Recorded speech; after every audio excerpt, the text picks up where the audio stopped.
Oi, eu sou Fernando, graduando na Faculdade de Oceanografia na UERJ, bolsista CNPq-PIBIC no Laboratório de Ecologia de Peixe da UERJ, e vou apresentar para vocês quanto tempo os GUPs levam para competitivamente excluir espécies filogeneticamente próximas. Mas o que são essas espécies invasoras? Espécies invasoras ou alien species são organismos introduzidos fora da sua área de distribuição natural, ameaçam a diversidade biológicas e serviços ecossistêmicos alcançando grandes abundâncias, e também cuja introdução pode causar danos ambientais, econômicos ou à saúde humana. Um exemplo disso são os ratos, que vieram para o Brasil lá em 1500 nos navios dos grandes descobridores, o pombo, que veio no século XIX para enfeitar as cidades, e o sagui comum, que é originário da Caatinga e Mata Atlântica, e do Nordeste, encontrado em São Paulo, Rio de Janeiro, Santa Catarina. Uma outra visão para essas alien species vem de Richardson e colaboradores, que ele define como espécie invasora. A alien species que consegue ultrapassar certas barreiras. A primeira delas sendo a geográfica, que seria a primeira introdução em um habitat diferente ao de sua origem. A segunda delas, que é o ambiente, que seria barreiras bióticas ou abióticas nesse local introduzido. E a terceira barreira seria ser capaz de se reproduzir e renovar após vários ciclos. E elas se enquadram em introdução casual. Já a partir de se reproduzir e dispersar, elas conseguem se mover distâncias consideráveis do ancestral ou do local de introdução primário, elas já passam a ser naturalizadas. Conforme elas conseguem se invadir habitats já perturbados por outra espécie invasora ou por ação humana, elas já passam a ser consideradas invasoras, e se elas conseguem invadir um habitat intocado, elas são uma invasora muito bem sucedida. Essas espécies invasoras são um subconjunto das espécies naturalizadas, e todas as espécies são não nativas. Essas barreiras elas não são irreversíveis e podem voltar atrás com mudanças climáticas ou outros fatores que causariam a extinção da espécie invasora. O peixe Poecilia reticulata é um conhecido exemplo de invasor bem sucedido em todo o mundo. Ele é conhecido por superar as espécies nativas, alcançando grande abundância em sistemas aquáticos invadidos. E ele é um peixe ornamental de comportamento pacífico.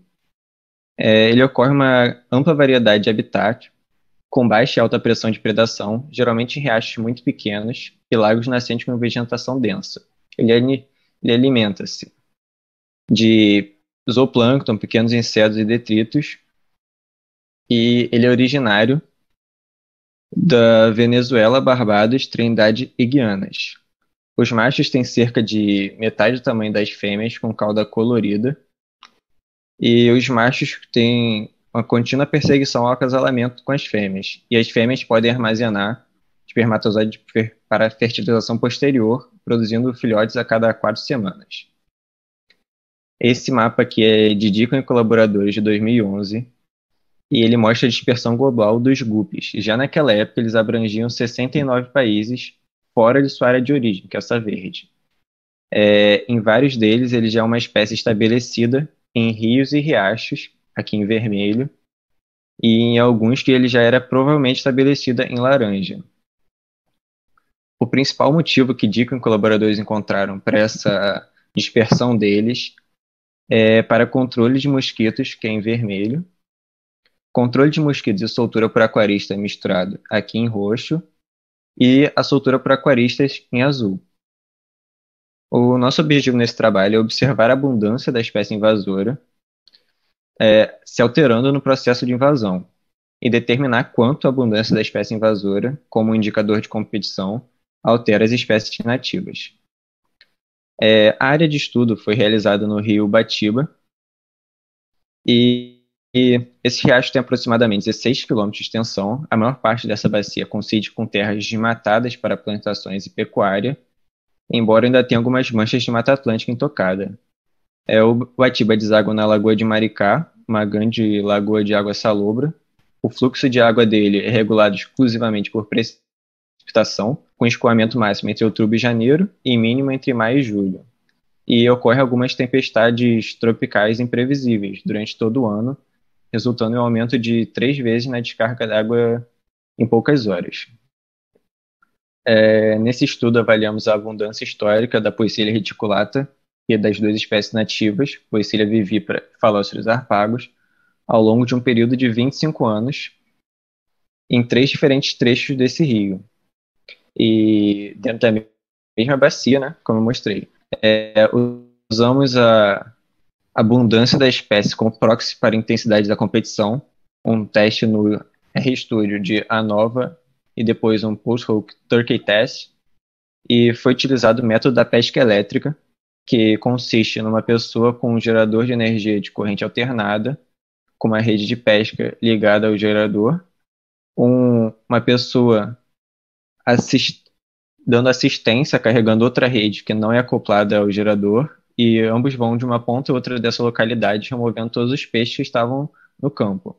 As duas bordas são fechadas da área de amostragem por uma rede, de modo que nenhum peixe pode entrar ou sair. Então, todos os peixes são retirados dessa área e é um procedimento repetido por 3 vezes. Aqui os resultados são que no ponto 1, o ponto mais alto, a primeira aparição da reticulata ocorre em 1997. E a taxa de aumento foi menor dentre todas as localidades, ficando menor até do que o Phalloceros harpagos. Mas a Poecilia vivipara teve uma leve queda, parece aqui grande, mas ela foi bem lenta. E podemos especular que ela não foi extirpada da localidade pela enorme abundância que tinha desde os primeiros testes. O S2, que é o ponto intermediário, é o que mais se aproxima da média do estudo, e a reticulata aparece pela primeira vez em 1996, bem aqui, e teve um aumento médio, enquanto a vivipara teve um crescimento pequeno em abundância. O harpagos tinha um crescimento pequeno até a sua extirpação em 2009. O S3, que é o ponto mais baixo, a reticulata sempre esteve presente nas amostras, e as taxas de aumento dela foi a maior, gerando as menores taxas de aumento nas outras espécies. Porém, não causou uma queda tão grande que causasse a extirpação da vivípara.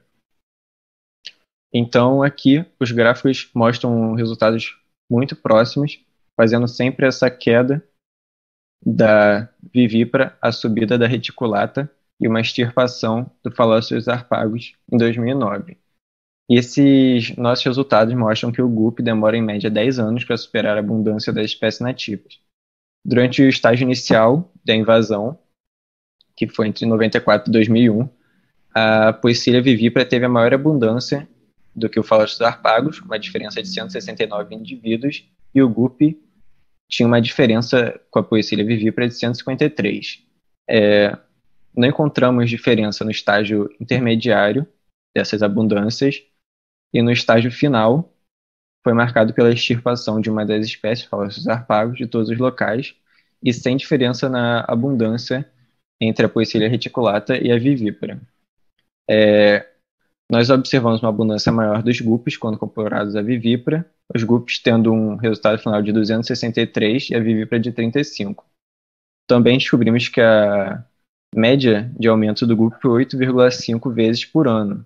Antes de ser extirpada, o Phalloceros harpagos tinha uma média de crescimento entre 1,6 e a Poecilia vivipara tinha uma média de redução de 12 vezes por ano. E assim, nossos dados sugerem que a invasão do guppy pode afetar as espécies nativas, causando uma redução em suas abundâncias e uma extirpação tão cedo quanto 10 anos após a introdução. Essas informações podem ser importantes para os gestores, pois expõem a importância de se considerar atos de curto prazo para reduzir o efeito da invasão do guppy à biota nativa. Os próximos passos que a gente está fazendo são testes de capacidade natatória, já que a vazão do rio vem mudando nesses últimos 25 anos, e observar se essa capacidade natatória da Poecilia reticulata vem dando vantagem a ela em relação às espécies nativas para se manter a grande abundância. Essa é a bomba para aclimatação, essa bomba de um teste para forças leves e é uma bomba maior para forças maiores, como se fosse uma tromba d'água. Essas foram as referências bibliográficas que eu usei nesse trabalho. E eu queria agradecer ao UERJ, a Faculdade de Oceanografia, ao CNPq e à FAPERJ pela ajuda financeira, ao Laboratório de Ecologia, que reuniu todos esses dados, a doutora Luísa Mana, o doutor Piatã Marques e a doutora Rosana Manzoni, são os coautores desse trabalho, e a vocês por assistir. Obrigado.